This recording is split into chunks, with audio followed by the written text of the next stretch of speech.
Well,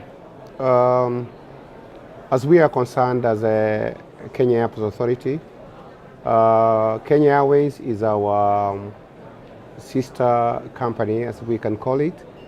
They have come up with a proposal to run Jomo Kenyatta International Airport, whereby they would like to do all the operations. However, as the authority is, which is under the Ministry of Transport and Communications, it is an authority which is owned by the government, whereas Kenya Airways is a private company, and therefore any other plans which might be discussed will have to bring in the two entities and agree on how they can work in partnership. But as we are concerned, right now there is nothing to do with the partnerships until the government itself gives the way forward. The fact is that it is a bit complicated when you will find that an airline is joining a government entity, considering that KQ is a private company. Therefore, and it's been reported that KQ is making losses, whereas Kenya Airports Authority is afloat with profits. And therefore, it is not a good arrangement to have the authority partner with Kenya Airways, because the setup of our management in Kenya Airports Authority is so separate from Kenya Airways. And in other modern countries whereby you find the model of an airline, for example, our counterparts, is that the company, the government takes over full responsibility of running both the airport and the airline. And therefore, for us to partner with Kenya Airways, it will mean that all those shareholding partners within Kenya Airways have to relinquish their shares in order for the government to fully own Kenya Airways. That is the only time we can be able to run as government partners. Jomo Kenyatta International Airport is known to be doing a lot of exports, perishables. In the year 2018, we performed very well in terms of uplifts, and Kenya Airports Authority is, as Jomo Kenyatta Airport, is among the top airports within the African region. We did about 350,000 tons in the year 2018. Our projections is that the market is growing of perishables.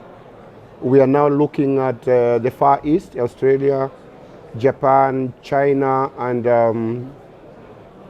other areas within the Far East, whereby flowers and other perishables are being exported to. In other areas whereby we started a new flight to New York, we know very well that the flight Kenya Airways to New York may not carry much of the belly cargo, and therefore a small fraction of flowers is expected to be airlifted to New York. Yes, we did very well during Valentine's period. Actually, we were quite busy. During that period, we did 12 million kilos of flowers. This is both to our major destination, which is Amsterdam, and then there's distribution from there. But we did quite a lot of it, 12 million kilograms. Well, our expansion plans are up to date. We are currently having 1 million tons capacity, and our maximum currently we are doing about 400. Therefore, the capacity is no problem.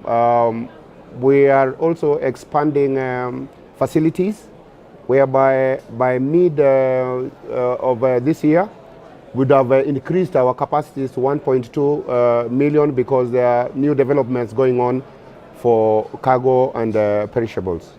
That is a very good question, and many have asked about the question why there is dominance of more especially Middle East airlines calling on Nairobi for freight. In Kenya, most of our African freighters depend on belly, and you know, the capacities of belly are very minimal, and much of the cargo carried, there is no enough capacity for these African airlines to carry. Kenya Airways have cargo freighters, but these are for short distances.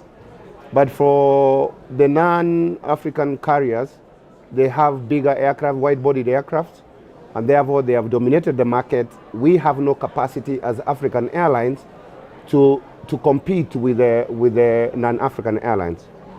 So the African airlines have a challenge in uplifting cargo from Nairobi. About the incentives, well, KQ as our home carrier, we have given them all what we can as Kenya Airports Authority, and we expect that they now diversify their business from mostly passenger and look at cargo, because cargo is lucrative. That is why you find non-African airlines coming to Nairobi, some making 2 times calling on Nairobi on 747s, 777s, others doing 9 times a week, others doing 7 times a week, whereas you find none of our African airlines can challenge them. SATAM is one of the best thoughts for the African countries to come together and sign that agreement. First and foremost, you know, it's very expensive African country to trade in as far as air business is concerned. You find that in Africa there is a lot of barriers, like trade barriers. Cross-border business is very difficult. There are no open skies, and we believe that the moment we adopt the SATAM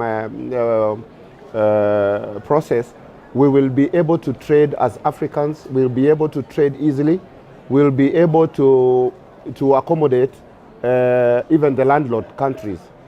When you want to import or export from any African country, it's cheaper for you to go through the Middle East to get to another neighboring country than directly exporting from one country to the other. So in Africa, it's quite expensive for air cargo business. So the SATAM agreement will make the trade easier. The barriers will be eased and make sure that now if African countries are trading by themselves. Africa has a lot of potential in as far as growth is concerned. We are blessed with a good climate. We can be able to do a lot of perishables. We have a lot of minerals, and the only problem, the only barriers we have is that we have been having issues with trust amongst the countries. You find that there are so many processes involved. We need to shorten our processes in terms of how we process cargo from countries within Africa to Europe, and how we can be able to accommodate each other as an African continent.